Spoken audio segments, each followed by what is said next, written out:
বিলম্বে ইফতার করবেন না কখনো। 1 নাম্বার, দেরি করে ইফতার করা নিষিদ্ধ। ইহুদিরা দেরি করে ইফতার করে।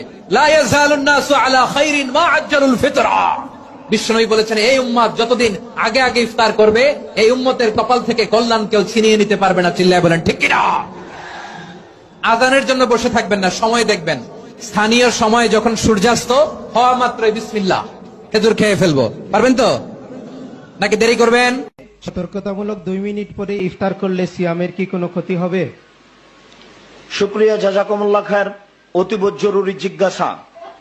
2 মিনিট দেরি করছি সতর্কতামূলক, আমার কি সিয়ামের কোনো ক্ষতি হবে? জি হবে। 3টা হাদিসের বিরোধিতা করা হবে। 1, রাসূল সাল্লাল্লাহু আলাইহি ওয়াসাল্লাম বলেছেন, আমার উম্মত অতদিন কল্যাণে থাকবে যতদিন তাড়াতাড়ি ইফতার করবে। 2, আল্লাহ তাআলা বলেন, আমার সবচেয়ে প্রিয় বান্দা ওই যে তাড়াতাড়ি ইফতার করে।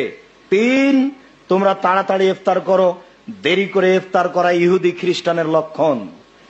2 মিনিট 1 মিনিট সতর্কতামূলক দেরি করা ইহুদিদের লক্ষণ।